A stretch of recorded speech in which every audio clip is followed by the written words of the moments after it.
India, रिश्तों की जमा पूंजी।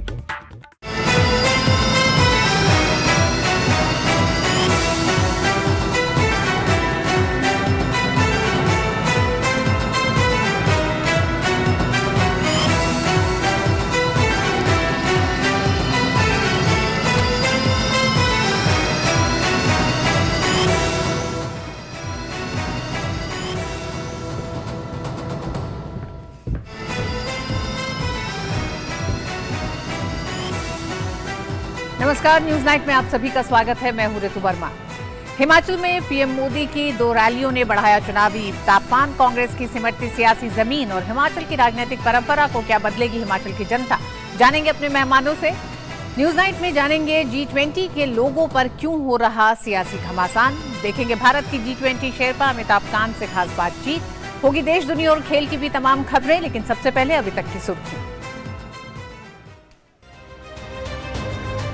हिमाचल के सियासी रण में पीएम मोदी ने की 2 रैलियां, कांग्रेस पर जमकर बरसे। कहा देश में कांग्रेस की सरकार अब 2 ही राज्यों में है और वहां से भी आपसी लड़ाई झगड़े की ही खबरें आती हैं। कांग्रेस है अस्थिरता, भ्रष्टाचार और घोटाले की गारंटी। उत्तराखंड, यूपी और मणिपुर की तरह हिमाचल में भी इतिहास बदलने का जताया भरोसा।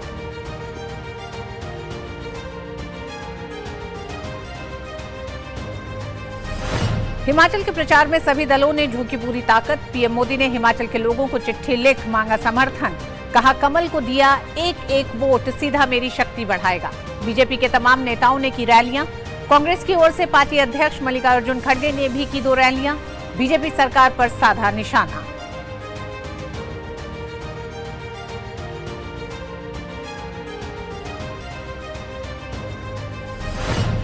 बीजेपी ने कांग्रेस पर लगाया हिंदू धर्म और संस्कृति पर आघात करने का आरोप। कहा राहुल गांधी वोट जोड़ने के लिए हिंदू भावनाओं पर चोट करने से पीछे नहीं।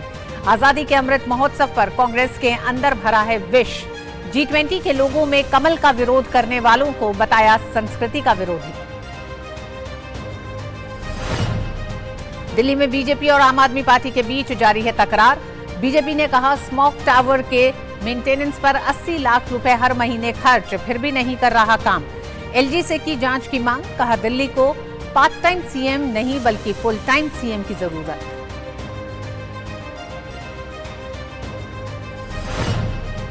जस्टिस धनंजय यशवंत चंद्रचूड़ ने देश के 50वें प्रधान न्यायाधीश के तौर पर ली शपथ। राष्ट्रपति द्रौपदी मुर्मू ने दिलाई शपथ। सुप्रीम कोर्ट परिसर में महात्मा गांधी की प्रतिमा पर दी श्रद्धांजलि। कहा देश की सेवा करना मेरी। पीएम मोदी ने दी शुभकामनाएं।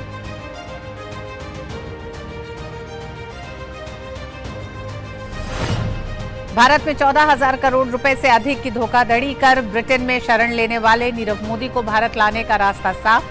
ब्रिटिश हाईकोर्ट ने प्रत्यर्पण रोकने की अपील ठुकराई। फरवरी में वेस्टमिंस्टर अदालत ने नीरव को भारत भेजने की दी थी मंजूरी।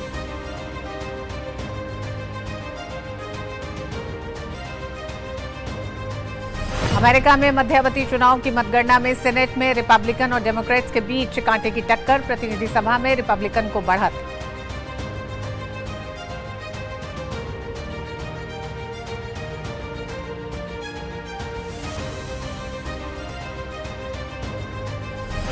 सेमीफाइनल में न्यूजीलैंड को हराकर T20 विश्व कप के फाइनल में पहुंचा पाकिस्तान। बाबर आजम और मोहम्मद रिजवान की शानदार बल्लेबाजी के दम पर पाक ने न्यूजीलैंड को 7 विकेट से दी शिकस्त। कल दूसरे सेमीफाइनल इंग्लैंड से भिड़ेगी टीम इंडिया। रोहित के रणबांकुरों के हौसले बुलंद।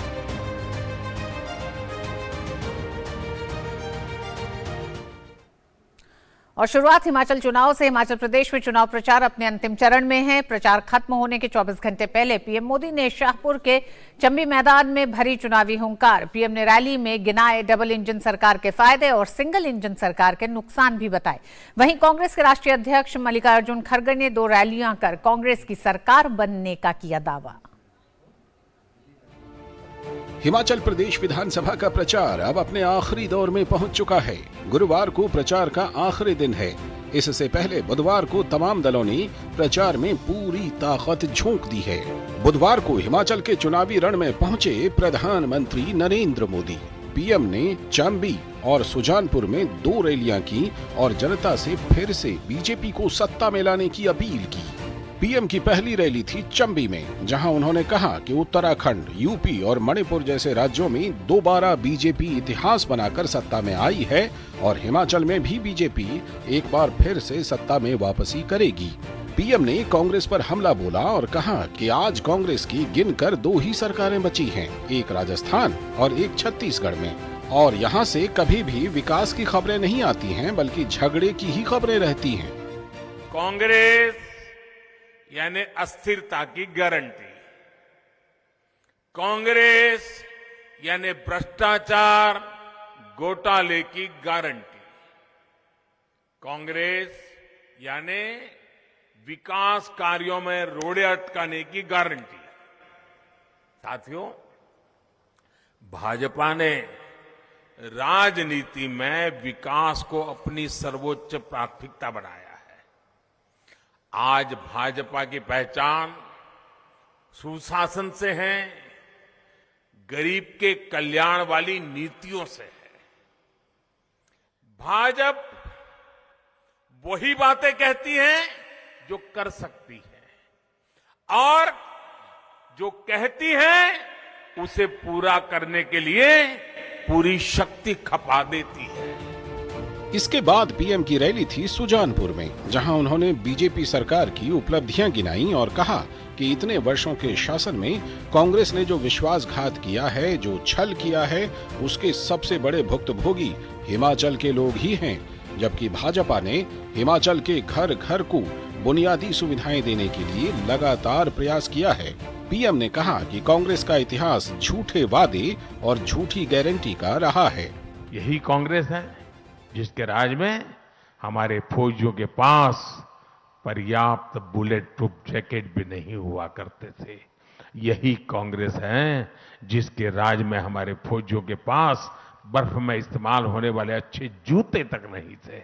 यही कांग्रेस है जिसके राज में बॉर्डर पर सड़कें नहीं बनाई जाती थी, बॉर्डर पर बसे गांवों को मूल सुविधाओं से वंचित रखा जाता था। यही कांग्रेस है जिसने फौजियों को 1 रैंक 1 पेंशन के नाम पर 40 साल तक लगातार धोखा।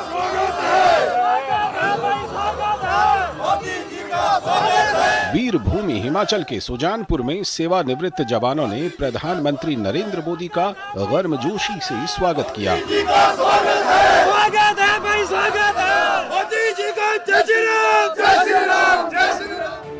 यही नहीं, पीएम मोदी ने हिमाचल में एम्बुलेंस को रास्ता देने के लिए अपना काफिला रुकवाया। पीएम ने बहुमूल्य जीवन की रक्षा के लिए एम्बुलेंस को रास्ता दी और फिर आगे निकले। बुधवार को बीजेपी की ओर से मुख्यमंत्री जयराम ठाकुर और सूचना एवं प्रसारण मंत्री अनुराग सिंह ठाकुर समेत तमाम नेताओं ने प्रचार किया। इन सभी ने रैलियां की और बीजेपी की जीत के लिए वोट मांगे। जो काम पिछले 5 वर्षों में हुआ है, स्मार्ट सिटी के माध्यम से हो या भारतीय जनता पार्टी की सरकार के माध्यम से हो, ये भूतो न भविष्य, ऐसा लगातार बड़े बड़े प्रोजेक्ट हो, सड़कें चौड़ी करने की बात हो, बाकी मूलभूत सुविधाएं सुधारने की बात हो, ये सारा हुआ तो भारतीय जनता पार्टी की सरकार के समय हुआ है। इससे पहले कांग्रेस की सरकारें थी तो हिमाचल प्रदेश की अनदेखी होती थी। वहीं कांग्रेस की ओर से पार्टी के राष्ट्रीय अध्यक्ष मल्लिकार्जुन खड़गे ने 2 रैलियों को संबोधित किया। खड़गे ने बीजेपी सरकार पर हमला बोला और कहा कि इस बार हिमाचल में कांग्रेस की सरकार बनेगी। हमने जो वायदे किए हैं और हमारे पार्टी के नेताओं ने जो आपके सामने 10 वायदे रखे हैं और वो पूर्ति करने के हैं कि वो कोई असंभव नहीं है, सब संभव है। वहीं आम आदमी पार्टी घर घर जाकर प्रचार पर जोर दे रही है। पार्टी के नेता मुकाबले को त्रिकोणीय बनाने में लगे हैं। 68 सीटों वाले इस राज्य में 35 सीटों का जादुई आंकड़ा हासिल करने के लिए सभी दल पूरी ताकत लगा रहे हैं। Bureau report, DD news. PM Modi ने मतदान से पहले हिमाचल के लोगों को चिट्ठी लिख समर्थन मांगा है। आइए आपको बताते हैं प्रधानमंत्री की लिखी चिट्ठी के मुख्य अंश। प्रिय हिमाचल वासियों, आप सभी को मेरा स्नेह नमस्कार। इस समय जब आप हमारी देवभूमि के भविष्य के लिए अपना महत्वपूर्ण मत देने जा रहे हैं, मैं आपको आपके अनवरत आशीष और प्रेम के लिए नमन करना चाहता हूं। भाजपा हिमाचल प्रदेश को भारत की आस्था, आध्यात्म और संस्कृति की धरती मानती है। इसलिए हिमाचल की सेवा में भाजपा सरकार की अटूट आस्था रही है। प्रधानमंत्री अपनी चिट्ठी में आगे लिखते हैं, हिमाचल के युवाओं ने देश की सेवा और सुरक्षा में अदम्य साहस के साथ असंख्य बलिदान दिए हैं। इसलिए भाजपा के लिए हिमाचल प्रदेश की सेवा भारत माता की सेवा का एक और माध्यम है।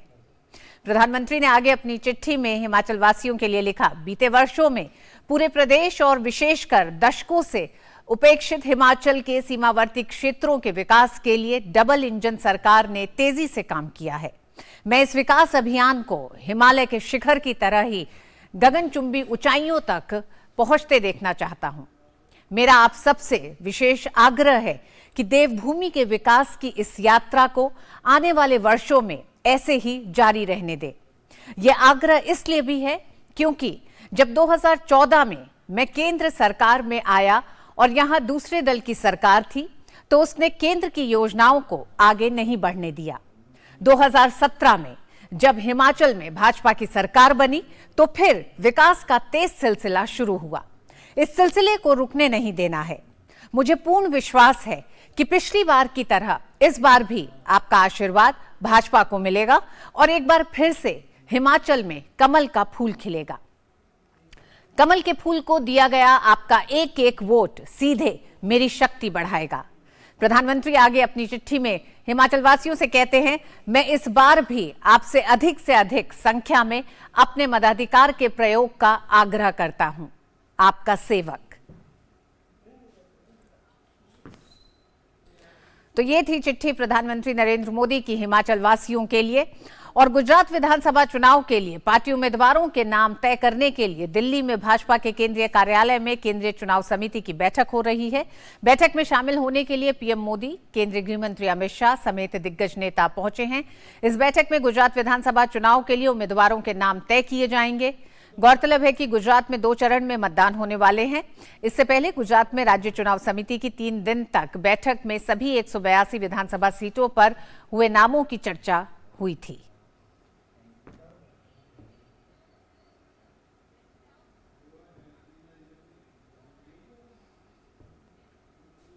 बीजेपी ने कांग्रेस पर हिंदू धर्म और संस्कृति पर आघात करने का आरोप लगाया है।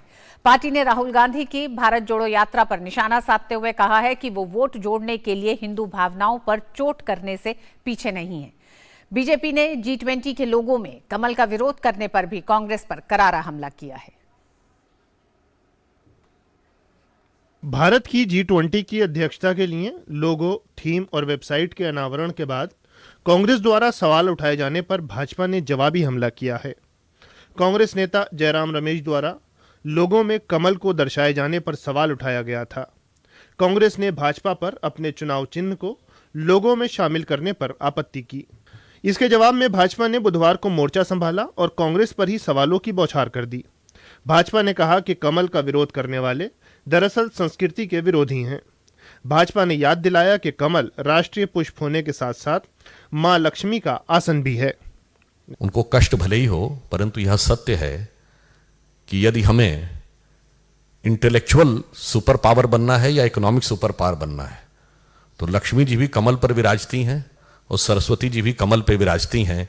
तो जो कमल का विरोध करने की बात करते हैं, तो ये निश्चित रूप से भारतीय संस्कृति और हिंदू धर्म के प्रति एक और अवमानना का प्रतीक है। ये लोटस जो है वो हमारी वसुदेव कुटुंबकम के विचारधारा का एक प्रतीक है। लोटस जो है, कमल का फूल जो है, वो दर्शाता है कि आज कठिन वैश्विक परिस्थितियों में भी भारत किस प्रकार से कमल के फूल की तरह खिल रहा है। जब एक तरफ आर्थिक चुनौतियां हैं, एक तरफ कोविड की चुनौतियां थी, एक तरफ रशिया यूक्रेन वॉर का क्राइसिस था, फिर भी भारत एक ब्राइट स्पॉट की तरह, एक कमल की फूल की तरह खिल रहा था। गौरतलब है कि पीएम मोदी द्वारा मंगलवार को जिस लोगो का अनावरण किया गया, उसमें राष्ट्रीय फूल कमल के साथ पृथ्वी को जोड़ा गया है। यह चुनौतियों के बीच विकास को दर्शाता है। पीएम मोदी ने भी अपने संबोधन में इसकी प्रासंगिकता का उल्लेख किया था। The 7 petals of the lotus in the logo are also significant. They represent the 7 continents. 7 is also the number of notes in the universal language of music.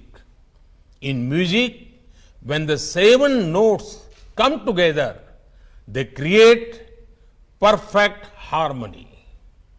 But each note has its own uniqueness. Similarly, G20 aims to bring the world together in harmony while respecting diversity. उधर कांग्रेस के नेताओं द्वारा हिंदुओं को लेकर आपत्तिजनक बयान दिए जाने की वजह से भी पार्टी भाजपा के निशाने पर है। भाजपा ने कांग्रेस नेताओं के पिछले बयानों की याद दिलाते हुए कहा कि कांग्रेस वोट जोड़ने के लिए हिंदू भावनाओं और अस्मिता पर चोट करने से बाज नहीं आ रही है। समझ में नहीं आ रहा है कि राहुल गांधी जी अपनी भारत जोड़ो यात्रा में ये लोगों के कान में कौन सा मंत्र फूंकते चले जा रहे हैं कि वोट जोड़ने के लिए हिंदू भावनाओं और अस्मिता पर जितना भी आघात करना हो तो पीछे नहीं रहना है। और यह प्रक्रिया लंबे समय से चल रही है।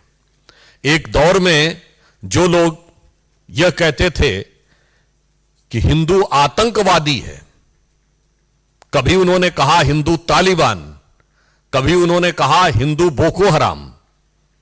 ये कारनामे तो भारत की राजनीति की सबसे पुरानी पार्टी की है।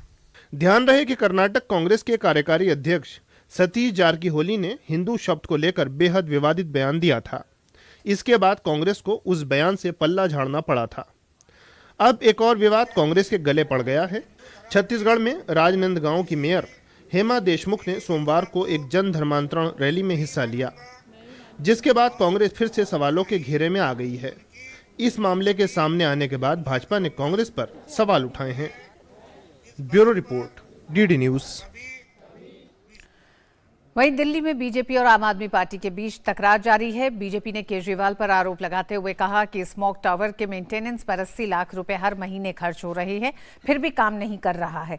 बीजेपी ने एलजी से इस मामले की जांच की मांग की है। बीजेपी ने कहा है कि दिल्ली को पार्ट टाइम सीएम नहीं बल्कि फुल टाइम सीएम की जरूरत है। दिल्ली में नगर निगम चुनाव की तैयारियों के बीच बीजेपी और आम आदमी पार्टी में आरोप प्रत्यारोप की सियासत तेज हो गई है। हाल के दिनों में घोटालों, मोहल्ला क्लिनिक और स्कूल की बदहाली जैसे मुद्दों के बाद अब इस समय बीजेपी जेल में बंद ठग सुकेश और प्रदूषण के मसले पर दिल्ली के मुख्यमंत्री अरविंद केजरीवाल और आम आदमी पार्टी को जमकर घेर रही है। दिल्ली के प्रदूषण पर बीजेपी नेता और केंद्र सरकार में केंद्रीय राज्य मंत्री मीनाक्षी लेखी ने बुधवार को दिल्ली के मुख्यमंत्री अरविंद केजरीवाल पर जोरदार निशाना साधा। लेखी ने कहा कि दिल्ली में 1286 करोड़ से ज्यादा पर्यावरण उपकर के रूप में 7 साल में इकट्ठा हुआ। इसमें से स्मोक टावर के मेंटेनेंस पर 80 लाख रुपए हर महीने खर्च हो रहे हैं और वो भी काम नहीं कर रहा। उन्होंने कहा कि दिल्ली के एलजी को तो स्मोक टावर की जांच करानी चाहिए। 22 करोड़ रुपया जो है वो टावर पे खर्च हुआ है जो काम नहीं कर रही है। तो लगातार आपको जानकर हैरानी होगी कि जहां दिल्ली का मौसम खराब है, दिल्ली की हवा खराब है, इन्होंने हवा को सुधारने के लिए कोई काम नहीं किया है। वही केंद्र सरकार ने जो गाइडलाइंस है वो बना के दी, ईस्टर्न वेस्टर्न पेरिफेरल हाईवे बना के दिया, बाकी जो काम है वो करके दिए, लेकिन इनकी तरफ से जो दिल्ली सरकार का, राज्य सरकार का काम था वो कुछ नहीं हुआ। मीनाक्षी लेखी ने कहा कि पंजाब की सरकार को पहले अरविंद केजरीवाल प्रदूषण के लिए ब्लेम करते थे, लेकिन अब पंजाब इनके पास आया तो पराली की घटना बढ़ी है। लेखी ने कहा कि दिल्ली को पार्ट टाइम सीएम नहीं, फुल टाइम सीएम की जरूरत है। दिल्ली को full time CM chief minister की जरूरत है, तो फुल टाइम चीफ मिनिस्टर नहीं होकर तो वो पार्ट टाइम चीफ मिनिस्टर है। There is a line which one can say, do not work except talk about the work. Talk about the work but do not work. Show concern about the work but do not work. And these lines are befitting in describing what the Delhi Chief Minister modus operandi is all about. वहीं कूड़े के मसले पर भी BJP ने आम आदमी party पर हमला बोला है। दरअसल दिल्ली के उप मुख्यमंत्री सिसोदिया ने बुधवार को गाजीपुर लैंडफिल साइट का दौरा कर वहां आसपास रहने वालों से बातचीत की। बीजेपी ने आम आदमी पार्टी सरकार पर पलटवार किया और कहा कि कूड़े के निस्तारण के लिए दिल्ली सरकार ने पैसा आवंटित नहीं किया। ये वही लोग हैं जो कहकर आए थे कि 18% बजट म्युनिसिपल बॉडीज को हम देने जा रहे हैं, जो उनके हिस्से का 8% बजट था वो तक नहीं मिला है। 5-6% के ऊपर ही हर बार मामला अटक जाता था और दिल्ली फाइनेंस कमीशन की रिपोर्ट्स को इन लोगों ने लागू नहीं किया। जिस तरीके की हरकतें इन्होंने दिल्ली के साथ की हैं वो हम सबको जानकारी है।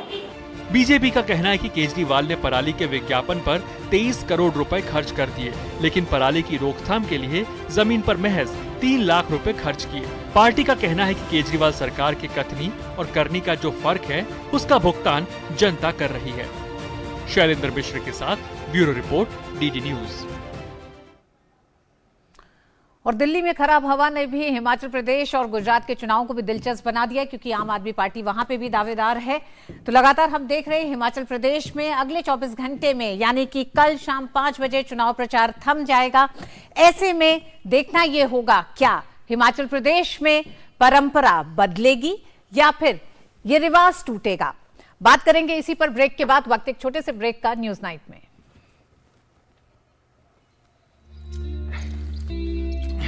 Got it. सोचिए, अगर असल जिंदगी में ऐसी हालत हो तो कितनी मुश्किलें होती हैं, लेकिन शुक्र है बैंकिंग के लिए नहीं। अगर आपकी उम्र 70 साल से अधिक हो या आप दिव्यांग हो तो बैंक आपको कुछ जरूरी बैंकिंग सुविधाएं घर बैठे बैठे दे सकता है। आरबीआई कहता है जानकार बनिए, सतर्क रहिए। काफी टैलेंटेड है आपकी बेटी। सर, बड़ी होकर इंडिया के लिए खेलना चाहती है। उसके फ्यूचर के लिए अभी से मैंने सेविंग भी स्टार्ट कर दी है। फ्यूचर की बात है तो सिर्फ उसे नहीं, आपको भी मैदान में उतरना पड़ेगा। मुझे? इनका मतलब है म्यूचुअल फंड्स के मैदान में। सिर्फ सेविंग्स नहीं, हर महीने म्यूचुअल फंड्स में भी इन्वेस्ट कीजिए। वरना आपकी बेटी तो बड़ी होगी, पर उसके लिए सेव किए हुए पैसे शायद उतने ही रह जाएंगे। सही है सर। म्यूचुअल फंड निवेश बाजार जोखिमों के अधीन है। योजना से जुड़े सभी दस्तावेजों को ध्यान से पढ़ें। Justice D.Y.. चंद्रचूड़ बने भारत के 50वें मुख्य न्यायाधीश। राष्ट्रपति द्रौपदी मुर्मू ने जस्टिस डी.वाई. चंद्रचूड़ को भारत के मुख्य न्यायाधीश के पद की शपथ दिलाई। Justice D.Y.. चंद्रचूड़ ने पूर्व chief justice of India you Lalit की जगह ली है। Justice D.Y.. चंद्रचूड़ के पिता भी रहे हैं भारत के मुख्य न्यायाधीश।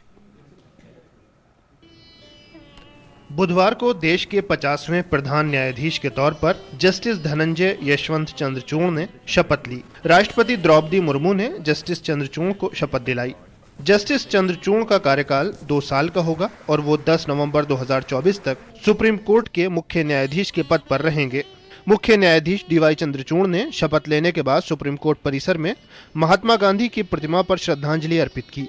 इस मौके पर उन्होंने कहा कि देश की सेवा करना उनकी प्राथमिकता है। अब आप आगे देखते रहिए, आज से हम सारे भारत के सारे नागरिकों से बात करेंगे, चाहे टेक्नोलॉजी में हो, चाहे रजिस्ट्री के रिफॉर्म में हो, जुडिशल रिफॉर्म में हो, हर चीज़ में नागरिक काम करेंगे। प्रधानमंत्री नरेंद्र मोदी ने भारत के मुख्य न्यायाधीश के रूप में शपथ लेने पर न्यायमूर्ति डॉक्टर डी.वाई. चंद्रचूड़ को बधाई दी। पीएम ने ट्वीट किया, डॉक्टर न्यायमूर्ति डी.वाई. चंद्रचूड़ को भारत के मुख्य न्यायाधीश के रूप में शपथ लेने पर बधाई। उनके आगामी सार्थक कार्यकाल के लिए शुभकामनाएं। 2016 में सुप्रीम कोर्ट से नियुक्ति से पहले justice D.Y.. Chandrachud Bombay high court में जज रहे हैं। वो इलाहाबाद हाई कोर्ट के मुख्य न्यायाधीश के पद पर भी काम कर चुके हैं। सुप्रीम कोर्ट में जस्टिस चंद्रचूड़ कई अहम फैसले देने वाली बेंचों का हिस्सा रहे हैं। इनमें अयोध्या भूमि विवाद, सबरीमाला मंदिर में महिलाओं का प्रवेश, निजता का अधिकार, आधार की संवैधानिक वैधता, समलैंगिकता को अपराध न मानना जैसे फैसले प्रमुख हैं।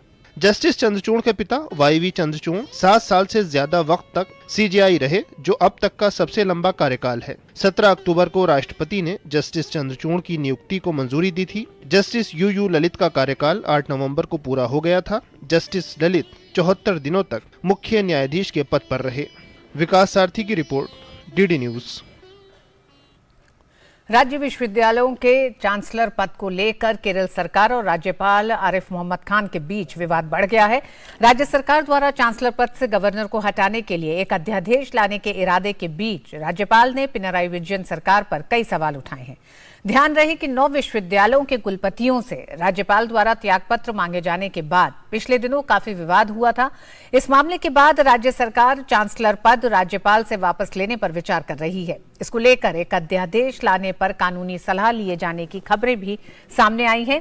उधर राज्यपाल आरिफ मोहम्मद खान ने कहा है कि उनके सामने कोई भी अध्यादेश आया तो वो उस पर हस्ताक्षर से पहले मामले को परखेंगे। University is not their responsibility.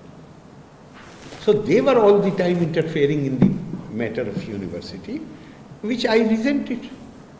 And interference was not in the sense that you are trying to do something good for the development of the university. All interferences appoint this relatives of the CPM leader in this position, appoint this in this position. All interest is in appointment. Bharat में 14,000 करोड़ रुपए से अधिक की धोखाधड़ी करके Britain में शरण लेने वाले नीरव मोदी को अब वापस लाया जा सकेगा। ब्रिटेन के हाई कोर्ट ने प्रत्यर्पण रोकने की उसकी अपील ठुकरा दी है। इसी वर्ष फरवरी में ब्रिटेन की वेस्टमिंस्टर अदालत में नीरव के प्रत्यर्पण पर आखिरी सुनवाई हुई थी। वेस्टमिंस्टर अदालत ने नीरव को भारत भेजने की मंजूरी दे दी थी। इसके बाद 15 अप्रैल को ब्रिटेन की तत्कालीन गृह सचिव प्रीति पटेल ने नीरव मोदी के प्रत्यर्पण का आदेश जारी कर दिया था। इसके बाद नीरव मोदी की ओर से हाईकोर्ट में अपील की गई थी। अब ब्रिटेन के हाईकोर्ट ने नीरव मोदी की अपील खारिज कर दी है। हाईकोर्ट ने अपने आदेश में कहा है कि नीरव मोदी का प्रत्यर्पण किसी भी नजरिए से अन्यायपूर्ण या दमनकारी नहीं होगा। गौरतलब है कि नीरव मोदी पर पंजाब नेशनल बैंक से ऋण लेकर 14,000 करोड़ रुपए से अधिक की धोखाधड़ी करने का आरोप है। घोटाला सामने आने के बाद वर्ष 2018 में वह देश छोड़कर फरार हो गया था। इसके बाद 2019 में नीरव मोदी को लंदन में गिरफ्तार किया गया था। प्रधानमंत्री द्वारा भारत की G20 की अध्यक्षता के लिए लोगो, थीम और वेबसाइट के अनावरण के अवसर पर डीडी न्यूज संवाददाता मुनमुन भट्टाचार्य ने भारत के G20 शेरपा अमिताभ कांत से की खास बातचीत। आइए सुनते हैं। भारत G20 की अध्यक्षता करने जा रहा है 1 दिसंबर 2022 से। तो क्या होंगी भारत की प्राथमिकताएं और क्या होगा भारत का विजन G20 को लेकर? आइए बात करते हैं भारत के G20 शेरपा अमिताभ कांत जी से। अमिताभ जी, बहुत बहुत स्वागत है आपका दूरदर्शन न्यूज में। बताइए कि क्या विजन होगा भारत का, क्योंकि हमने सुना प्रधानमंत्री ने बोला कि जो थीम है वो वसुधैव कुटुंबकम की है। देखिए, कल माननीय प्रधानमंत्री जी ने हमारी लोगो और वेबसाइट को लॉन्च किया।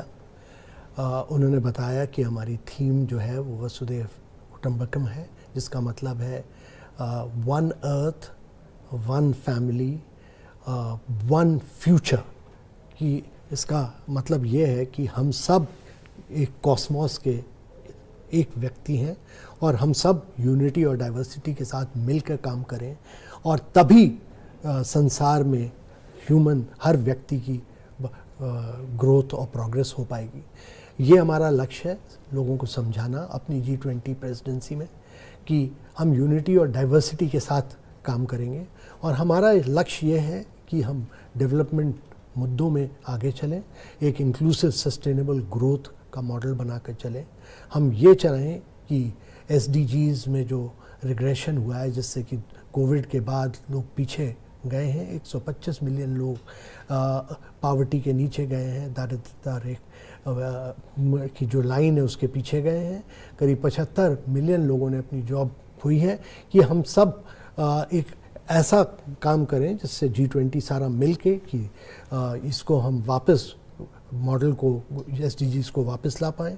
हम ग्रीन डेवलपमेंट करें, हम डिजिटल ट्रांसफॉर्मेशन करें और हम सब मिलकर ये इंश्योर करें कि मल्टीलैटरल इंस्टीट्यूशंस आगे चल के SDGs और क्लाइमेट फाइनेंस के लिए ज़्यादा अच्छी फाइनेंसिंग करें। और ये एक कंसेंसस का प्रोसेस होता है G20 में।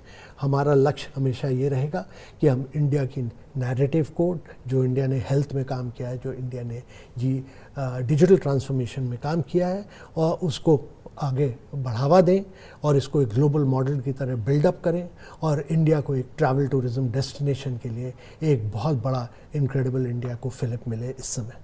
बहुत बहुत धन्यवाद अमिताभ कांत जी हमसे बात करने के लिए। तो आपने सुना अमिताभ कांत जी को बताते हुए कि भारत का क्या विजन होगा G20 के अध्यक्ष के तौर पर। मैं मुनमुन भट्टाचार्य, दूरदर्शन न्यूज़ के लिए। और इस पूरे इंटरव्यू को आप देख सकते हैं शुक्रवार शाम 8 बजे सिर्फ DD इंडिया पर। सूचना प्रसारण मंत्रालय ने टीवी चैनलों के लिए अपलिंकिंग, डाउनलिंकिंग गाइडलाइंस जारी की हैं। सूचना और प्रसारण मंत्रालय सचिव ने नई गाइडलाइन के बारे में कहा है कि 11 साल बाद नई गाइडलाइंस फिर से बनाई जा रही हैं। अपलिंकिंग को सिंपल किया गया है, लाइव टेलीकास्ट को सिंप्लीफाई किया गया है।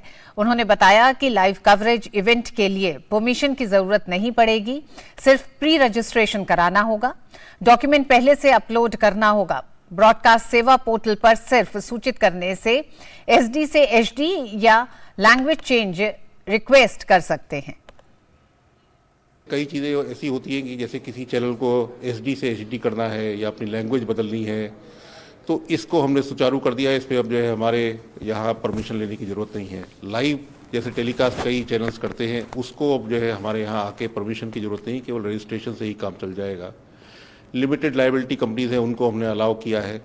तो ऐसे कई चीज़ें हमने इसमें सुधार किए हैं। 30 मिनट का लोग इसमें जो है अपने तरफ से दिखाएं जो कि नेशनल इंपॉर्टेंस या नेशनल इंटरेस्ट की चीज़ें हों। उसमें 7-8 हमने जो है थीम्स दिए हैं, चाहे वो वुमेन एम्पावरमेंट हो सकता है, एग्रीकल्चर हो सकता है, शिक्षण हो सकता है, और इस तरह के थीम्स के ऊपर भी लोगों को वो अपने कार्यक्रम दिखाएं। पाकिस्तान ने ICC T20 विश्व कप के फाइनल में स्थान बना लिया है। प्रतियोगिता के पहले सेमीफाइनल में पाकिस्तान ने न्यूजीलैंड को 7 विकेट से हरा दिया। न्यूजीलैंड से जीत के लिए मिले 153 रन के लक्ष्य को पाकिस्तान ने 5 गेंद शेष रहते हुए 3 विकेट खोकर हासिल कर लिया। 2009 के बाद ये पहला मौका है जब पाकिस्तान ने T20 विश्व कप के फाइनल में स्थान बनाया है।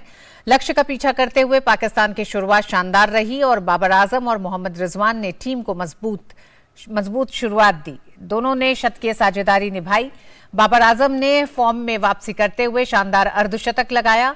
वो 53 रन बनाकर आउट हुए। दूसरे छोर पर मोहम्मद रिजवान ने भी अर्धशतक लगाया। वो 57 रन बनाकर आउट हुए। मोहम्मद हैरिस ने तेजी से 30 रन बनाए। और इससे पहले न्यूजीलैंड के कप्तान केन विलियमसन ने टॉस जीतकर पहले बल्लेबाजी का फैसला किया कि वी टीम की शुरुआत अच्छी नहीं रही और पहले ही ओवर में फिन एलन 4 रन बनाकर आउट हो गए। टीम के लिए डेरिल मिशेल ने सर्वाधिक 53 रन की नाबाद पारी खेली। वहीं कप्तान केन विलियमसन ने 46 रन बनाए। डेवन कॉनवे 21 रन बनाकर रन आउट हुए। जेम्स निशम 16 रन बनाकर नाबाद रहे। पाकिस्तान की ओर से शाहीन शाह अफरीदी ने 4 ओवर में 24 रन देकर 2 विकेट लिए।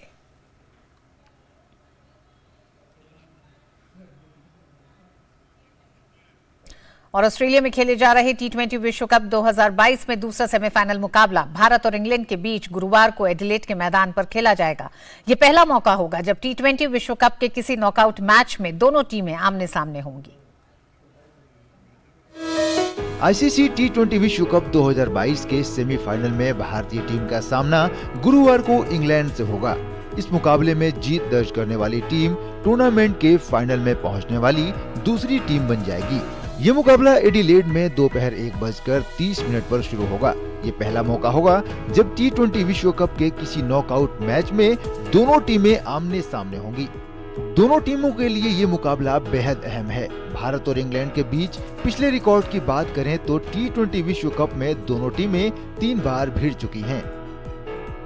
T20 विश्व कप में भारत और इंग्लैंड के बीच पहली भिड़ंत साल 2007 में हुई थी।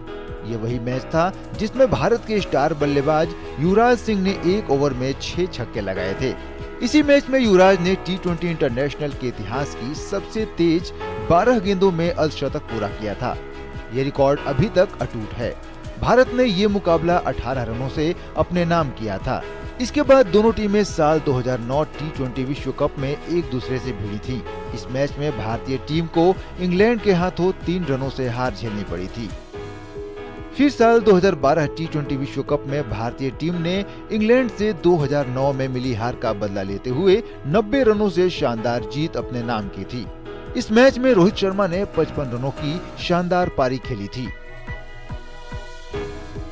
अब गुरुवार को खेले जाने वाले दूसरे सेमीफाइनल मुकाबले में भारत और इंग्लैंड T20 विश्व कप में 10 साल बाद आमने सामने होंगे।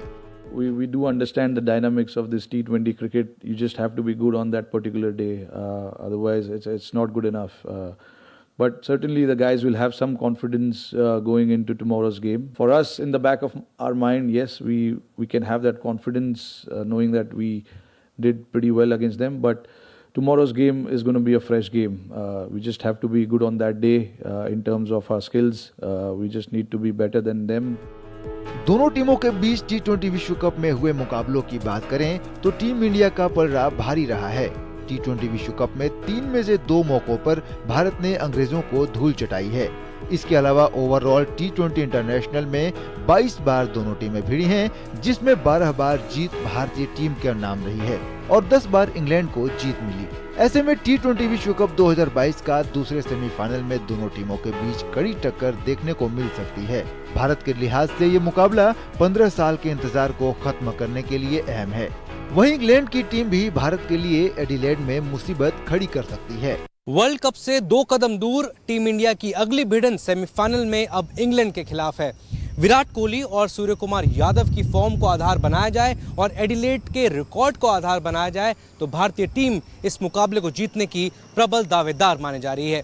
एडिलेड से कैमरामैन राकेश कुमार के साथ अभिषेक महाजन, डीडी न्यूज। और न्यूज़नेट में वक्त एक छोटे से ब्रेक का है।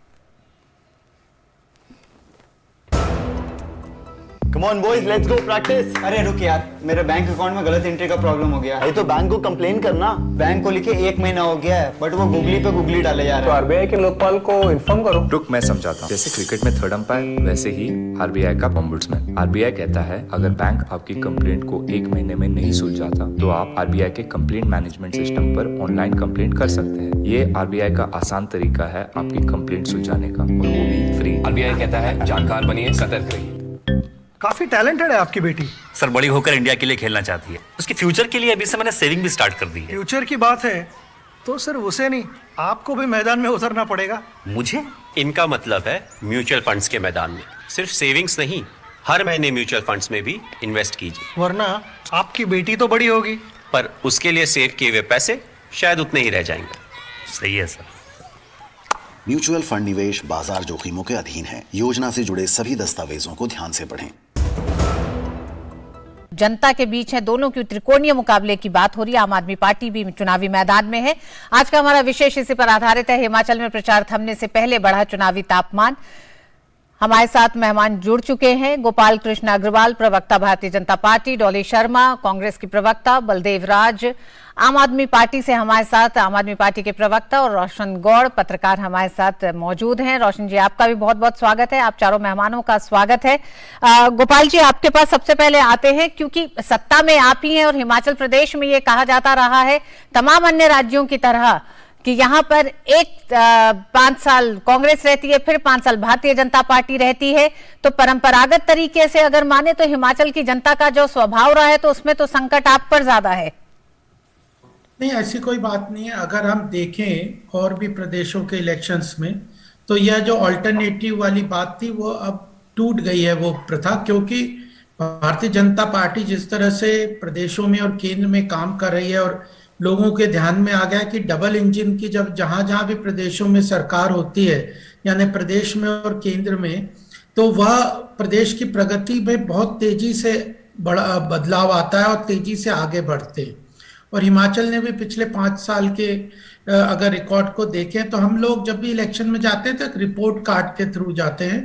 हमने जो भी संकल्प पत्र पीछे दिए थे उनको कितना पूरा किया है। और अभी आप सर्वे जितने भी आज देखेंगे, जो वहाँ पे प्री पोल सर्वे आ रहे हैं, उसमें भारतीय जनता पार्टी को बढ़त भी है और उनकी पूरी तरह से ये दिखा रहा है कि हमारी सरकार दोबारा हिमाचल में बनने वाली है।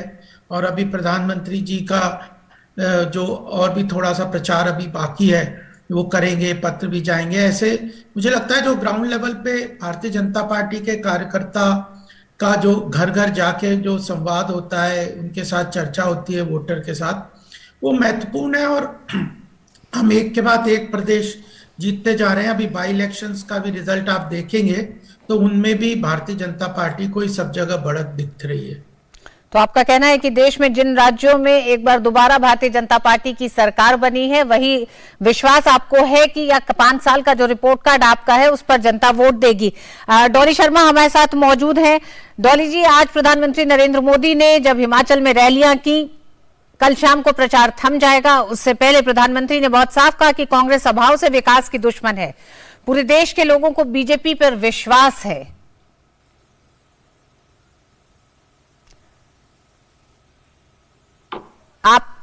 आप अनम्यूट कर लें मैडम, आपकी आवाज नहीं आ रही।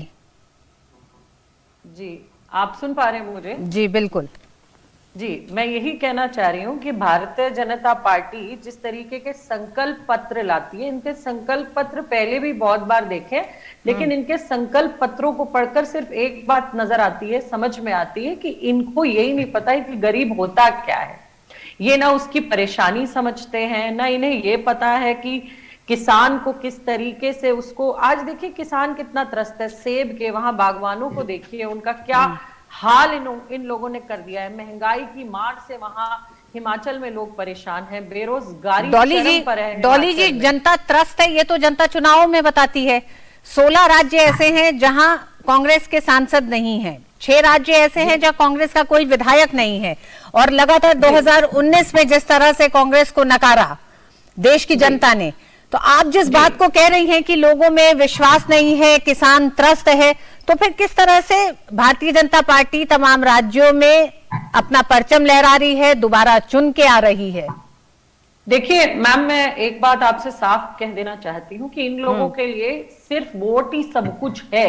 देश की जनता जब सड़कों पर लॉकडाउन में मर रही थी, तब भी इनको, मैडम लोकतंत्र में वोट की ही ताकत होती है। आप एक मिनट मुझे बोलने दीजिए। जब ये बोल रहे थे आप बीच में नहीं बोलिए, उसके बाद आप बोलिएगा, मैं बिल्कुल कुछ नहीं बोलूंगा, लेकिन अभी मुझे बोलने दीजिए। बार बार इंटरप्ट आप करेंगी तो आप जैसे उन्हें इंटरप्ट बिना आपने बीच में रोक के बोला जी, बोलने दिया, ऐसे मुझे भी बोलने दीजिए, क्या परेशानी है? नहीं, आप बोले, आप कह रही हैं कि सिर्फ वोट चाहिए। मैं कह रही हूँ जनता कैसे बताएगी मैडम? जनता किस तरह से राजनीतिक पार्टियों को बताती है कि वो उनकी नीतियों से, उनके सरकारों से, उनके वादों से खुश नहीं है? वो क्या तरीका होता है? जी, आप मेरे बोलने के बाद ये सब बोले तो मुझे समझ में आता है, ठीक, लेकिन मेरे बोलते आपकी आवाज फिर चली गई डॉली जी। मैं आपको, हाँ, आप अपनी बात पूरी कर लें।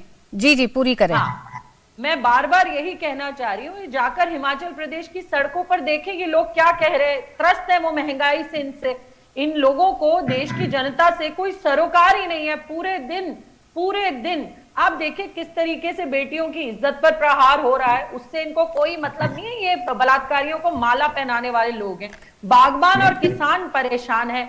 वहां पर आप देखिए ओल्ड पेंशन स्कीम, इन लोगों ने, जिन लोगों ने जीवन अपना सरकारी नौकरियों में दिया, उन लोगों को भी आज ये अगर पेंशन उनको मिल रही है तो ये उसको मुफ्त की रेवड़ियां कहते हैं। किस तरीके से ये देश की सेना में काम किए लोगों को इज्जत दे रहे हैं।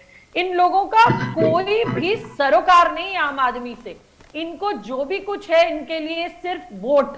ये सड़क पर कोरोना में गायब थे, लेकिन वोट मांगने के गोपाल जी, एक बड़ा सवाल है, ओल्ड पेंशन स्कीम क्या भारतीय जनता पार्टी ने क्यों नहीं उसे अपने मैनिफेस्टो में शामिल किया? ओल्ड पेंशन स्कीम पर बीजेपी का क्या कहना है? देखिए, सबसे पहली बात है कि कांग्रेस से ये पूछना यहाँ पे पड़ेगा कि आपने पेंशन्स की जो चली आ रही स्कीम्स को क्यों हटाया। उसका कारण था कि ये सरकार के, जो स्टेट सरकार को पेंशन का जिस तरह की स्थिति ये ला के खड़ी कर दी थी कांग्रेस ने, दिवालियापन हो रहा है। अब ये जो स्टेट में कई जगह डिक्लेयर कर रहे हैं, राजस्थान में, वो कितने डेफिसिट्स में चल रहे हैं, कहाँ से देंगे? ये खोखले वादे करते हैं। इन्होंने इलेक्शन के पहले भी उस वादों का प्रोविजन क्या होगा, कहा था कि हम किसानों का सारा कर्ज माफ कर देंगे 10 दिन में। क्या हुआ मध्य प्रदेश में या राजस्थान में? कितने किसानों का कर्ज माफ किया? तो यह जो इन्हें पता है कि हम सरकार में तो आने वाले नहीं है, कुछ भी अनर्गल उसका यहाँ पे प्रॉमिस कर दो। और लेकिन अल्टीमेटली अगर आप कोई प्रॉमिस करते हो तो कोई जनता को जन कल्याणकारी योजनाओं में बेनिफिट देने को कोई मना नहीं करता, लेकिन उसका अपने बजट में प्रावधान बताएंगे, कैसे वो रिसोर्स जनरेट करेंगे, उसके ऊपर कोई बात नहीं। और अनाउंस कर दो कि हम ये दे देंगे, वो दे देंगे। ये आपकी और इनकी यही पॉलिसी है कि कुछ भी अनाउंस कर दो। दिल्ली में क्या किया, दिल्ली में इतना अनाउंसमेंट किया कि हम ये करेंगे, और आखिर आज दिल्ली की अर्थव्यवस्था का कितना बुरा हाल है। भ्रष्टाचार से आकंठ दिल्ली की सरकार डूबी हुई है आपकी। तो कांग्रेस के खुद नेता भ्रष्टाचार में डूबे। तो इस तरह से जन कल्याणकारी एक आरोप आज तक इनसे साबित नहीं हुआ कांग्रेस के नेताओं पर। कौन सा आरोप नहीं हुआ? आपके राहुल गांधी जी बेल पे है, बेल पे है राहुल गांधी जी और सोनिया जी। सुनिए, आप थोड़ा ज्ञान अर्जित करके आइए, आप थोड़ा ज्ञान अर्जित कर आइए। बेल पर होने आरोप का मतलब आरोप साबित नहीं होता। आरोप लगने का मतलब आरोप साबित नहीं होता है। पहले थोड़ी जानकारी लेकर आइए कि बेल का क्या मतलब। अरे राहुल गांधी पहले थोड़ा ज्ञान अर्जित करिए, फिर बोलिए। तो आरोप साबित हो गया उनका, आरोप साबित हो गया उनका। अरे बेल जब बेल आरोप लगाया, कैसी बातें कर रहे हैं? अब थोड़ा लॉ पढ़कर आइए, लॉ पढ़कर आइए, लॉ पढ़कर आइए। डॉली जी सजा होती है, जेल में जाते तो ये प्राइमा फेसी ये बात सामने आती है। 2003 में अटल बिहारी जी ने ओल्ड पेंशन स्कीम हटाई थी। पेंशन की स्कीम यहाँ बैठकर नेशनल चैनल पर झूठ बोलते हैं आप ये बताइए, आपके नेताओं को आज माफी मांगनी पड़ रही है झूठ बोलने के लिए। उसके लिए आर्थिक जो मापदंड है वो तो बताएंगे, कहाँ से आएगा? स्मृति ईरानी चैनल पे झूठ बोलती है राहुल गांधी के बारे में, और फिर राहुल गांधी फेल हैं। रोशन गौड़ जी राजनीतिक पार्टियां ओल्ड पेंशन स्कीम को लेकर विवाद कर रही हैं।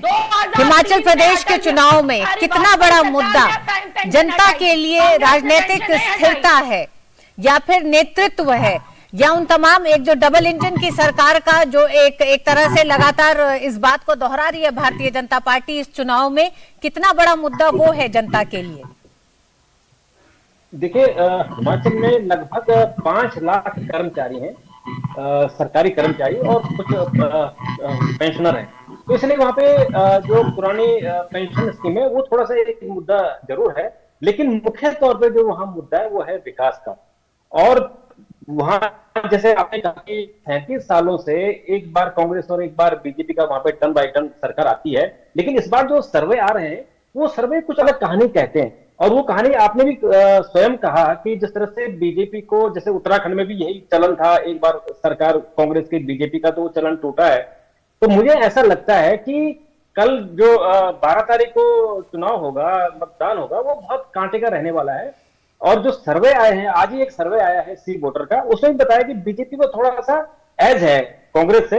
तो जो 2017 का चुनाव परिणाम था लगभग वैसे ही इंडिकेट किया था, लेकिन जो वहां मुद्दे हैं वो मुख्य तौर पर मुद्दे विकास का मुद्दा है, वहां पे सड़कों का मुद्दा है, रोजगार का मुद्दा है, और जो पिछले 5 सालों में सरकार ने काम किए हैं वही मुद्दा है। कांग्रेस बहुत वहां पे कोशिश कर रही है, और कांग्रेस में वहां पे थोड़ा सा जो आपस की खींचतान होती है वो हर पार्टी होती है। रोशन जी, हिमाचल में भी हमेशा से दो राजनीतिक पार्टियों के बीच में मुकाबला देखा जाता रहा है, कांग्रेस और भारतीय जनता पार्टी, लेकिन इस बार आम आदमी पार्टी भी मैदान में है। क्या ये लगता है कि तमाम सीटों पर त्रिकोणीय मुकाबला दिखाई दे रहा है? क्योंकि ये भी कहा जा रहा है कि आम आदमी पार्टी के बड़े नेता हिमाचल में दिखाई नहीं दिए। इस पर हालांकि हम बात करेंगे, आम आदमी पार्टी के प्रवक्ता हमारे साथ जुड़े हुए हैं। जी रोशन जी, देखिए, जिसमें चुनाव से पहले आम आदमी पार्टी ने वहां पे बड़ी कोशिश की थी और बड़ी वहां पे रैलियां हुई थी, और उसमें ऐसा लग रहा था कि शायद आम आदमी पार्टी वहां पे त्रिकोणीय मुकाबला करेगी। लेकिन अभी जिस तरह से वहां पे केजरीवाल जी गुजरात में बैठे हुए, मनीष सिसोदिया गुजरात में बैठे हुए, तो मुझे ऐसा लगता है कि उन्होंने वॉकओवर दे दिया है हिमाचल में। और जो सर्वे आया है उसमें भी ये दिखा रखा है कि करीबन 3% वोट आम आदमी पार्टी को मिल रहा है। इसका मतलब ये है कि आम आदमी पार्टी हिमाचल में बहुत अच्छा नहीं करने जा रही है, इसलिए वो लोग शिफ्ट करके गुजरात में चले गए कि शायद वहां कुछ मिल जाए। तो हिमाचल में मुझे नहीं लगता कि उनको कुछ सीटें मिलेंगी, वोट परसेंटेज शायद उनको 1-2% मिल जाए। जी, हमारे साथ बलदेव जी बने हुए हैं। बलदेव जी, क्या कहना है आपका? क्या अरविंद केजरीवाल, मनीष सिसोदिया का ज्यादा ध्यान गुजरात पे है, या फिर हिमाचल में ये मान चुके हैं कि कांटे की टक्कर भारतीय जनता पार्टी और कांग्रेस के बीच ही है? देखिए, नमस्कार। देखिए, सबसे पहले तो जैसे वरिष्ठ पत्रकार जी ने भी कहा कि हम जब आम आदमी पार्टी ने चुनाव लड़ने की घोषणा की तो एक बहुत ज्यादा लहर थी हिमाचल में, चलो ये तो माना जी। दूसरा कि आम आदमी पार्टी, मैं थोड़ा सा ये कहना चाहता हूं, आम आदमी पार्टी माननीय श्री अरविंद केजरीवाल जी बहुत बार मंचों से कह चुके हैं, केवल सत्ता हथियाने के लिए ही चुनाव नहीं लड़ती। आम आदमी पार्टी एक विचारधारा का नाम है जो देश में व्यवस्था परिवर्तन की लड़ाई लड़ती है। और मैं बताना चाहता हूं, सच्चाई, संघर्ष और सहनशीलता, ये तीन। बलदेव जी, आखिर क्या वजह है व्यवस्था परिवर्तन के लिए आप लोग राज्यों में जाते हैं, चुनाव में शुरुआती आप प्रचार करते हैं, अपने मैनिफेस्टो जारी करेंगे, तमाम मुफ्त की चीजों का ऐलान करेंगे, लेकिन फिर चुनाव नजदीक आते आते आपका वो पूरा टोन टेनर बदल जाता है। ये ऐसा क्यों है? लोग चुनाव प्रचार खत्म होते होते अपने स्टार प्रचारकों को झोंकते हैं, ताकत को मजबूत करते हैं। आम आदमी पार्टी ठीक इसका उल्टा करती है। यही उत्तराखंड में दिखाई दिया, ऐसा ही कुछ हिमाचल प्रदेश में दिख रहा है, जिसको आप एक्सेप्ट भी कर रहे हैं कि ऐसा है। नहीं, ऐसा नहीं है। मैं ये बोल रहा हूं कि गुजरात हिमाचल से बड़ा विधानसभा क्षेत्र है और उसमें प्रचार कर रहे हैं, और यहाँ पे भी नेता कर रहे हैं। लाखों घरों में गारंटियां अरविंद केजरीवाल जी की पहुंच चुकी हैं। कितनी रैलियां पिछले 4 दिन में मनीष सिसोदिया और मुख्यमंत्री अरविंद केजरीवाल ने की सर हिमाचल प्रदेश में? आज भी संजय सिंह हिमाचल में है, गगनमान पंजाब से हिमाचल में है, नालागढ़ में, ठीक है, तो वो काम हो रहा है। आम आदमी पार्टी का चेहरा तो अरविंद केजरीवाल है, एक वैकल्पिक व्यवस्था का। हाँ, बिल्कुल सही बोल रहे हैं। मैं वही बोल रहा हूँ। देखिए, मुद्दों की बात है। हिमाचल प्रदेश में यदि आप देखेंगे 1971 में हम किसकी लड़ाई लड़े? 1971 में जब पूर्ण राज्य का दर्जा मिला हिमाचल को, तो इसकी जनसंख्या 30 से 32 लाख थी। आज हिमाचल की जनसंख्या 70 से 72 लाख है।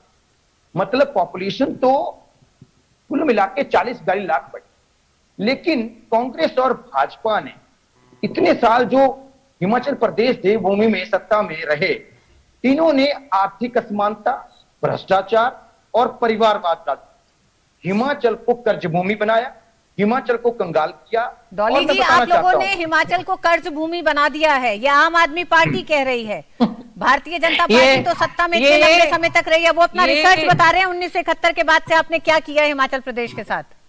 मैडम, बड़ी हंसी आती है। जिन्होंने कहा कि हम कभी राजनीति में नहीं आएंगे, वो राजनीति में। जिन्होंने कहा कि कभी हम सरकारी बंगला गाड़ी नहीं लेंगे, आज उनका बंगला दिल्ली में देखिए जाके, स्विमिंग पूल तक है, करोड़ों का, दिल्ली के पॉश इलाकों में। जिन्होंने शिक्षा की बात की थी, आज वो देश के, दिल्ली के युवा को शराब पर ले आए, उम्र घटाकर 21 साल कर दी। करोड़ों का भ्रष्टाचार इन लोगों ने दिल्ली में किया है। दिल्ली में आप समझेंगे 750 स्कूलों में प्रिंसिपल नहीं है, ये वहां शिक्षा की बात करते हैं। एक स्कूल इन्होंने बनाया नहीं, वहां रंग और पुताई करके एक स्कूल इन्होंने रख दिया, उसे ही इश्तिहार में देते हैं, उसे ही सब जगह देते हैं। आप फैक्ट्स खोल के देखिए, आरटीआई बताती है जिस तरीके के पहले रिजल्ट आते थे जब इनकी सरकार नहीं थी, और अब जो रिजल्ट आते हैं उसका खुलासा खुलेआम सब देख रहे हैं। उसके बाद भी झूठ बोलने पर इनकी दात में देती हूँ। पंजाब सरकार में आज एम्प्लॉइज को, वहां काम करने वाले कर्मचारी को तनख्वाह नहीं दे रहे हैं ये लोग। लेकिन डॉली जी, हिमाचल में अगर विकास नहीं हुआ तो उस पर सवाल आप पर भी उठेंगे, क्योंकि 2 ही राजनीतिक पार्टियां एक लंबे समय से हिमाचल प्रदेश में सत्ता पर रही हैं। रोशन जी, प्रधानमंत्री नरेंद्र मोदी ने आज हिमाचल वासियों के लिए एक चिट्ठी भी लिखी है। उस चिट्ठी में उन्होंने एक अपील क्या की है, उन्होंने ये भी बताने की कोशिश की है कि किस तरह से राज्य और केंद्र में अगर एक सरकार होती है तो 5 साल काफी नहीं होते उन कामों को पूरा करने के लिए। इस चिट्ठी को किस तरह से देखते हैं आप, ठीक चुनाव में जाने से कुछ घंटे पहले की? देखिए, जैसे कल शाम को 5 बजे वहां पे चुनाव प्रचार खत्म हो जाएगा। आज प्रधानमंत्री की 2 रैली थी, और अभी पिछले हफ्ते ही 2 रैली प्रधानमंत्री करके आए थे। तो प्रधानमंत्री का जो हिमाचल से एक अटैचमेंट है, जो उनका एक स्नेह है, क्योंकि वो हिमाचल के प्रभारी रहे हैं, तो इसलिए उन्होंने जब चुनाव प्रचार करके आए तो उसके बाद उन्होंने चिट्ठी लिखी। अब ये चिट्ठी बीजेपी की प्लानिंग है कि घर घर जो मतदाता है वहां तक पहुंचाई जाए। तो उनका एक पर्सनल टच है कि व्यक्तिगत तौर पे अगर किसी वोटर के हाथ में चिट्ठी जाती है, किसी गांव में चिट्ठी जाती है, तो उनका एक अपनापन उसमें लगता है। तो उस अपनापन को उन्होंने इजहार किया है। और उन्होंने आज जब उनकी कांगड़ा में रैली थी तो उन्होंने लोकल भाषा में वहां उन्होंने बात की थी। तो हिमाचल से उनका जो प्रेम है, उसी प्रेम को उन्होंने पत्र में दिखाया है। और डबल इंजन की बात की है कि दिल्ली में भी बीजेपी की सरकार है और स्टेट में भी बीजेपी की सरकार है, अगर ये दोबारा आती है तो डबल इंजन की सरकार और विकास के काम करेगी। और जो अभी उन्होंने संकल्प पत्र की घोषणा की थी उसमें आप देखिए कि उन्होंने नंबर से बताए हुए हैं कि कितने सड़कें चौड़ी करेंगे, कहाँ वो यूनिवर्सिटी बनाएंगे, कॉलेज खोलेंगे, हॉस्पिटल बनाएंगे, बहुत सारी उन्होंने प्लानिंग की है। तो डबल इंजन का मतलब यही है कि दोनों जगह अगर एक ही पार्टी की सरकार होगी तो विकास के काम तेज होंगे, और अगर सरकार बदलती है तो फिर दोनों में आपस में मनमुटाव होते, झगड़े होते, तो दिक्कतें होती है। वही इन्होंने उस चिट्ठी के माध्यम से आम वोटर तक पहुंचने की कोशिश की है। जी हाँ, बिल्कुल। क्या नया रिवाज हिमाचल प्रदेश बनाएगा, इस पर मोहर लगाएगी हिमाचल प्रदेश की जनता चुनाव के दिन। लेकिन राजनीतिक पार्टियां अपने पूरे दावे कर रही हैं। कांग्रेस लगातार जिस तरह की बात कर रही है उसके बावजूद भी कांग्रेस के नेता राहुल गांधी हिमाचल प्रदेश में दिखाई नहीं दिए। वहीं आम आदमी पार्टी के नेता अरविंद केजरीवाल भी हिमाचल प्रदेश में इस समय दिखाई नहीं दे रहे हैं, जबकि चुनाव प्रचार खत्म होने में महज 24 घंटे ही बाकी रह गए हैं। बहुत बहुत शुक्रिया आप चारों ही मेहमानों का इस चर्चा में शामिल होने के लिए। वक्त एक छोटे से ब्रेक का है, ब्रेक के बाद होंगी कुछ और खबरें। देखते रहिए न्यूज़ 9।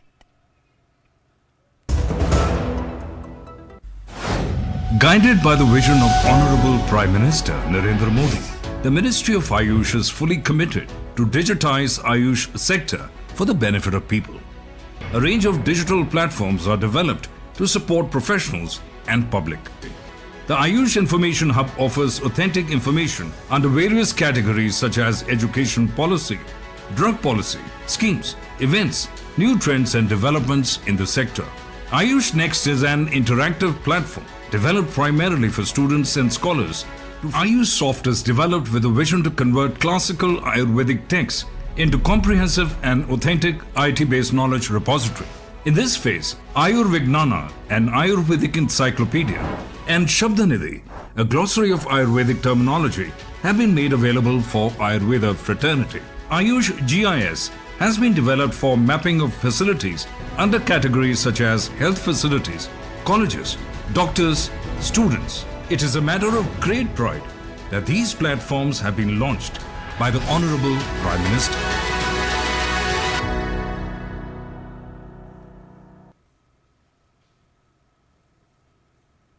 काफी टैलेंटेड है आपकी बेटी। सर बड़ी होकर इंडिया के लिए खेलना चाहती है, उसके फ्यूचर के लिए अभी से मैंने सेविंग भी स्टार्ट कर दी है। फ्यूचर की बात है तो सिर्फ उसे नहीं, आपको भी मैदान में उतरना पड़ेगा। मुझे? इनका मतलब है म्यूचुअल फंड्स के मैदान में सिर्फ सेविंग्स नहीं, हर महीने म्यूचुअल फंड्स में भी इन्वेस्ट कीजिए। वरना आपकी बेटी तो बड़ी होगी, पर उसके लिए सेव किए हुए पैसे शायद उतने ही रह जाएंगे। सही है सर। म्यूचुअल फंड निवेश बाजार जोखिमों के अधीन है। योजना से जुड़े सभी दस्तावेजों को ध्यान से पढ़ें। तो न्यूज नाइट में आज बस इतना ही। देश की कुछ और बड़ी खबरों के साथ आपको छोड़े जा रहे हैं। मुझे दीजिए अनुमति। डीटी न्यूज पे खबरें जारी रहेंगी। नमस्कार। केंद्रीय गृह मंत्री अमित शाह ने आज नई दिल्ली में इंटेलिजेंस ब्यूरो के अधिकारियों के साथ उच्च स्तरीय बैठक की अध्यक्षता की। इस बैठक के दौरान देश की आंतरिक सुरक्षा के साथ साथ आतंकवाद के मुद्दे पर भी चर्चा की गई। केंद्रीय सूचना आयोग के 15वें वार्षिक सम्मेलन को संबोधित करते हुए लोकसभा स्पीकर ओम बिरला ने कहा कि देश के हर नागरिक को सशक्त कर सके, मजबूत कर सके, शासन और प्रशासन में पारदर्शिता ला सके, इसके लिए काम करने की जरूरत है। उन्होंने कहा कि संवाद और चर्चा करके अंतिम आदमी तक ठीक समय पर सूचना पहुंचाने का काम करना शासन और प्रशासन की जिम्मेदारी है। मुख्य चुनाव आयुक्त राजीव कुमार ने महाराष्ट्र के पुणे में राष्ट्रीय स्तर पर स्पेशल समरी रिवीजन अभियान का शुभारंभ किया। इस मौके पर उन्होंने कहा कि अगर कोई वोटर लिस्ट में शामिल नहीं है, उसके लिए वोटर लिस्ट में शामिल होने का ये मौका है। हमारा लक्ष्य सभी को मतदान से जोड़ना है। शिवसेना नेता राज्यसभा सांसद संजय राउत को कोर्ट से बड़ी राहत मिली है। बुधवार को राउत की जमानत याचिका पर सुनवाई करते हुए पीएम की पीएमएलए कोर्ट ने उन्हें जमानत दे दी। राउत पात्राचाल भूमि घोटाले में आरोप में लंबे समय से जेल में बंद हैं। प्रवर्तन निदेशालय ने संजय राउत को मिली जमानत को लेकर बॉम्बे हाई कोर्ट का दरवाजा खटखटाया। मामले में गुरुवार को सुनवाई होगी।